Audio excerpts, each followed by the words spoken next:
And can you welcome for 3 more startup CEOs? And firstly, there's a personal story that I'd like to share with you, which is I'm disappointed that I am male.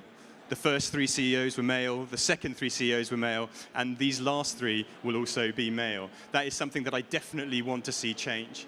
I'm a big believer in diversity for growth, and I think we have to focus more on that. So please, if you do anything when you leave, encourage more women in tech and actually believe in them and help them grow. That's just a personal request from me. There's too many males on stage, my belief. So do welcome to the stage Gawain Morrison from Sensum. Let's have a round of applause for him, as we've been good all the time, as he's shy to come out.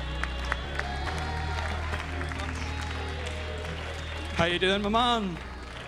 Nice to see a beard. How you doing, folks? My name is Gawain Morrison. I'm CEO and co-founder of Sensum. And Sensum is a software solutions company for emotion-based product and output for market research, interactive entertainment, and embedding emotional intelligence into products. This is our 6-year journey. We started doing the world's first emotional response horror film in 2011 that we premiered in South by Southwest. Bearded brother, how are you? And this was to immerse the audience, make a unique cinematic experience for every viewing. This week in Web Summit, we're launching the world's first bi-emotional VR experience that we did with Red Bull Media House. And this is where you can be a Red Bull hero. You can see how it is to feel and be that person and see a heads-up display of bi-emotional content.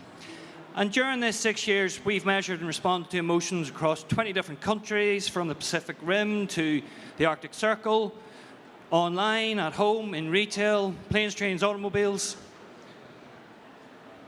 And our patent-pending emotion AI tech underpins the work that we've done with these guys and many others. To personalize engagement, to enhance customer experiences, to understand your customers. We're emotional beings. Well, you might not be, psycho. We respond to emotional stimulus. Somebody cuts you up in a car, yeah! Somebody comes over, gives you a hug, you get a big warm, squeeze a bit harder, and smile. And what you're seeing there is a response to a stimulus. So you measure this with voice, face, biometric, sentiment. And for us in Sensum, we don't care. We have a unified model for measuring emotions. We'll take the data streams in, respond to them in real time. This is the Growth Summit, after all. So interestingly, for us, seeing the curve of curiosity into education, into problem identified, to solution, across different verticals that we've worked with, it's been very slow in some instances. Marketing tech being one of them, but they're starting to catch up. But this sector, mobility, they're rattling through those phases faster than we've ever seen before. Unbelievable speed, and that's across everything that we do, from research to interactive entertainment and brand activation and into OEM solutions. For us, it doesn't really matter. The future is empathic human-machine interfacing, be that for hardware, for software, for experiences. Build a trusting relationship, build a trusting digital society. Future is emotional, folks. The future is Sensum. That's yours. Thank you very much, Gawain. And the speaker schedule at Web Summit is extremely busy, so this last set of startup founders I've not had the chance to meet. So firstly, can I just have a quick round of applause for Gawain's beard and sunglasses? You think you've seen it all. So next up is Ashwarya Singh to talk about Drivezy. Welcome to the stage with a round of applause. Hi, everyone.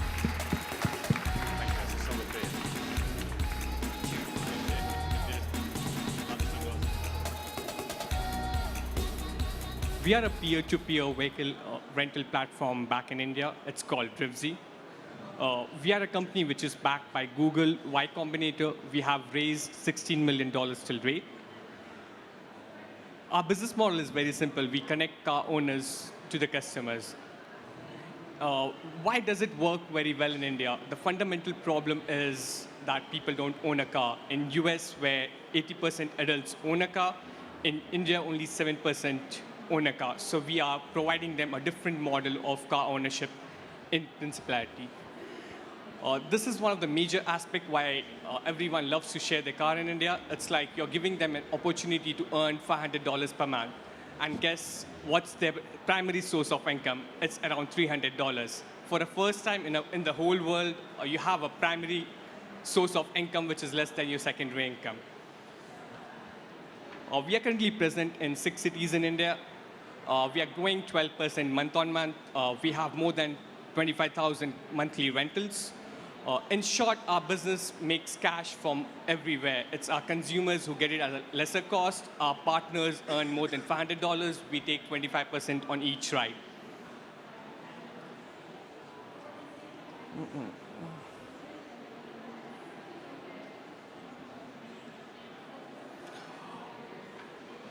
Why are people motivated to list cars on our platform? I guess we double their average income. We have a proprietary IoT device which monitors the driving behavior.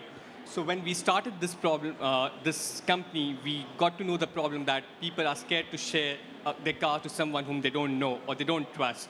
So we built this device which could measure the trust between the leaser and leasee. This is a summary. We have grown 12% for the last 3 years. We take 25% margin on our car rentals. We are currently doing $1 million per month in GMV. Thank you. And for all those investors in the audience, you may have noticed that Aishwarya did say they make cash from everywhere. That's a compelling pitch to any investor. So the last person we have up on stage is Alejandro Artacho from Spotahome. Big round of applause for Alejandro.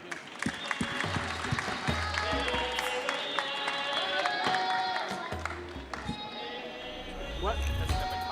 Okay, cool. Awesome. Hello. Good morning, everyone. My name is Alejandro Artacho. I'm one of the co-founders and CEO of Spotahome. So what we have is an online booking platform for long-term rentals. It's anything that is beyond 1 month. So we are having rentals for several months of years. And actually how it started, it was like basically we were thinking about the short-term rentals and all you got in the market. You know, you have very big players. You have Booking.com, Expedia, HomeAway, you know, Airbnb and all these guys. But then when you go to long-term rentals or mid to long-term rentals, what do you have in the market? So usually, well, it's not showing, but well, anyways, so when you go to the long-term rentals, all you get in the market is traditional classified websites, traditional real estate agents. So then you gotta go, be calling the landlord, being and going and see the properties in person. But then we were thinking, okay, if in the short-term rentals, people are booking accommodation without seeing the property, maybe they do so in the long-term rental. So basically what we did was sending local people that we call home checkers. So they go with one of these t-shirts and then they go in and they do video tours in first person. It's kind of a video game. So it shows you around, opening the drawers, the fridge, the windows, showing you everything. Then we do 360 tours and floor plans. And by that, we launched the website in March 2014 in Madrid with 9 properties, and then we got the first booking in less than 2 hours from a Japanese guy who booked for a year and a half, and then we were like, oh shit, you know, like the Japanese is in Japan or where he is, and actually he was in Madrid. That was the coolest thing, and they were like, okay, may this change actually the market, and people are gonna book accommodation for long term without seeing them. So since then, now in 3 years and a half, we are in 9 countries in Europe. We are also in Dubai. Then we reached in GMV now more than $70 million. In the last 6 months, actually, we equal the same GMV that in the previous 3 years. We have 200 people in Madrid, and then we have 100 contractors around Europe going and checking the properties, plus copywriters. We passed 3 million nights booked through the site. We are growing now at 250% year on year. So from 18 million GMV last year, we are hoping to close this year somewhere between 50 and 60 million euros. Then we raised total $25 million in 4 rounds from investors from Europe, Latin America, and US. And then probably we are going to be raising soon in the next few months in 2018. And yeah, just go into global domination and revolutionize real estate industry. Our mission is to reinvent real estate, making it transparent, instant, and exciting. So hopefully we are going to digitalize the whole real estate industry. Thank you. Thank you, Alejandro. So we've had makes cash everywhere and then global domination. And all of you couldn't see the franticness going on to try and get the slides up on, which we did 10 seconds before you finished. But you did a great job of speaking without them. So we'll touch on a beard growth in a second, because I can see we're all doing that, and I see there's a very popular beard at the back there. But why do you do what you do, Gawain? Because I'm a passionate believer in emotion and how that influences growth. Do you see any barrier to that? Do people believe it? Do they think it's a bit fluffy? No, I don't think anybody sees it as fluffy. Just that the education curve of really there's a technology that can do it, and now we're in an age of it, and then it slowly goes into.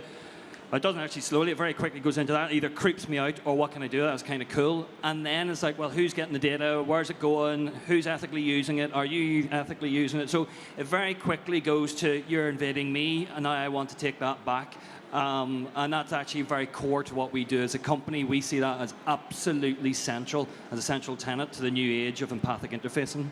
I completely agree, and if you follow the inevitable trends of technology, emotion and how people feel about it, if you can tell people how their customers feel, that's a hugely impactful thing as well. So Alejandro, why do you do what you do? Sorry? Why do you do what you do, other than global domination? Why do you do it? Well, basically, since this is actually my fourth venture, so well, I've been always obsessed about making the world a little bit smaller. I lived in China for 3 years, and I had a business that I was getting Chinese people into Europe. And then after that, actually, I launched another site with one of my co-founders. He's here. And it was about international jobs. And basically, I couldn't understand why there were barriers in the world. And then you didn't know where you had more chances to work, and then you had like political barriers or visa stuff, and I never trusted in that. I believe that the whole planet is a single home that we are all sharing, and we should have equally rights to be anywhere in the world. So that's actually my mission, and I think Spotahome, it's an instrument to actually make the world a little bit smaller. I think every time I hear this passion like that, I think you might actually achieve global domination. So go easy, let me know. I'm a friend when you do.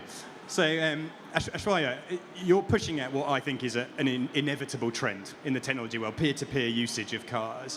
What are the big barriers to growth of that? Surely it's a huge market to play into in India. The biggest barrier to growth is trust between people. It's like when you're sharing stuff, if you don't trust the other guy, it is bound to fail in long term. So I guess sharing economies is going to pivot to a trust economy, and the company which builds trust between its customers is going to win. So from day one, when we started this company, our focus was how to build trust between everyone around us.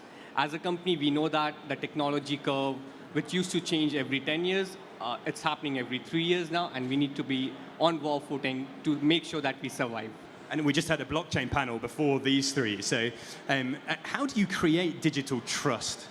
So for the first time, I guess we have launched an entire blockchain platform where investors around the globe can see how our cars are performing on a real time.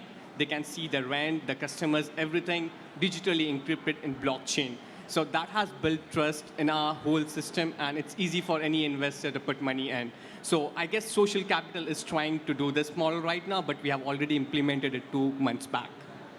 And then to you, Alejandro, before we come back to you, Gawain, what do you do about trust? Because renting homes for the provider or the stayer, I know I have my house on Airbnb, and it's a difficult thing, a strange thing that you trust someone based on a star rating. How do you do trust? Yeah, totally. I remember when we started, we were having like a very old blackboard and saying which is the biggest core value. And it's actually, we say we trust in trust. And at the beginning, we were like, okay, how do we build that in long-term rentals when people are going to commit for 1 year or 2 years contract without seeing the property? And that's why we thought about sending humans to humans for now. No, but to every property, because if you think about real estate websites, you never see a person there, never. So then we were thinking, it would be amazing if millions of people in the world actually can see a person really showing you the property. So then, actually, we always say that we are the only real estate platform with 0 scams as we check every single property. And then not only that, that, but also we have a live chat in which 24/7 you have people from different nationalities just chatting with the potential tenants. So that human touch, I think, is very cool in the digital products. Love to see how you manage to automate that human touch. It's a very difficult thing to replicate. And speaking about humans, and Gawain, how big is your company now? And then what was the most difficult size of company when you were growing? Or was it all just fantastic? In terms of clients or in terms of No, company? so employees. Oh, no, so we're 25 people. And for us, really, it was at the early stages trying to do everything. I think actually, if I'd like to just answer that trust question, if you don't mind. Because actually, I think in the emotion space and everything that we're doing with emotions, it's very, very important that you understand that it's a relationship and it's trust. And if you are an unpleasant person in real world, then you're not going to want to hang out with me, or I'm not going to want to hang out with you. And it's a relationship of that. Whenever you are in a digital space, it's exactly the same. If you're not very pleasant, well, then why am I going to hang out with you? And in an age of digital, empathic, and emotional tech, whether you're a brand or whether you're a person-to-person or a peer-to-peer or a car-to-car or whatever it happens to be, then it's going to be very important that you just develop a trusting relationship, and that's that. Again, I do believe that as you go around Web Summit, digital trust and how you trust peer-to-peer is going to be the next evolution and enable pretty much all the businesses. Or in fact, emotion will enable digital trust. Blockchain is a technology that can do that, but the emotion behind it. So 25 people in your company. The early stages, is that when it felt most awkward? Is that when growth was hard? Absolutely, absolutely. But you know yourself, if you're starting up a company, you're doing 3, 4, 5, 6, 7, 8 jobs, and then you're trying to convince the clients to come with you. So I think when you're doing something that's somewhat on the edge of where we are, and you've gone from bleeding edge to being quite hot topic, when you're bleeding edge, you find yourself strained. I think that's the best way. Bleeding edge with a small amount of people is a tough place to be. And Ashwarya, same to you. How many employees do you have now, and which is the most awkward stage for you? I guess we have around 160 employees. The good thing about our company is we have not seen more than 2 people leave our company in the entire 3-year period. We went through a period where we were without cash for 6 months. We went into a debt of $500,000, but none of them left. So I guess the first 5 set of employees are the most critical and the important one. They are the one who drive your company after it. So I guess that was the first phase of getting people on board was the most challenging one. And how does your company feel now at 160 versus 5? Does it feel different? So it's like, in fact, I don't know half of them. So it's like we have grown at a very fast pace in the last 8 or 9 months, but there is set pattern where we don't hire beyond our first referral. So either I know it or my colleagues know that person through first reference, otherwise we don't hire. So we are a very strongly knitted community, which we intend to take it until unless we grow too big where we have to change our rules. And it's interesting, 160 is about the time where any growth beyond that, it's very hard to maintain the culture of when you first started. And I think it's a very difficult thing. So Alejandro, how do you, as a leader, how do you create that growth culture in your business? Yeah, well, it's a very tough question. So we have 200 people now. It's over 30 different nationalities in the team. So actually we were asking ourselves, because it's been like in 3 years, actually, we put that number up. So we grew very fast, and then I think the most important thing is determining what is your mission and keeping repeating that. So asking everyone, so everyone knows your question, why are we doing what we are doing? And then having very strong core values, repeating the core values constantly. Then we are a very customer-centric company. So every time we leave an experience that is amazing with a customer, we always share that. So now, for example, we do tournaments about core values and give core values awards. So basically, if you are doing stuff that reflects many core values, then you get an award. Small things like that, and then having, being yourself constantly, and not caring very much what people actually think about you, and taking care about the people, I think. That's the most important thing. Yeah, absolutely. And 200, you're right on the cusp of that. It gets hard to maintain that core value. So very quickly, just the final points from you. People talk a lot about tipping point. But what was the moment, if you can be very quick about it, where you realized, oh shit, this is a thing, it's going to be big? Gawain, when was that moment for you? It's been actually in the last 12, 18 months as the mobility sector has exploded, autonomous driving, disruption like we've not seen. And really that was the big crank it up. Here we go. This could be exploding. And Aishwarya, for you, what was at that moment? So I guess we take it in a different way. We think we need to build processes from day one. And if we have the process in place, we could scale up to any limit which we want to. So we do keep checking our processes whenever we grow to a certain limit, but there's no certain set of rules for us. It's just the processes which we focus on. And then Alejandro, when was that realization moment? Yeah, we are a very optimistic team. So it was actually in the first booking from the Japanese guy, and then I remember climbing a column that it was in the office space, and then we were like, this is going to be big, and it's going to change things. Yeah, I can see you're a very optimistic guy, Alejandro. So I think that's it. We've all we had time for. So that's been an hour with me about growth. I think I've taken away bet big, but test small. I've also heard about passion and growth culture. I've heard about digital trust being very important. I agree with Gawain that not only are beards incredibly important and also sunglasses indoors, but emotion is going to be core to everything we do. And I hope you've taken away that passion is what drives growth more than anything. So thank you very much for your patience. And can you give these last three a round of applause?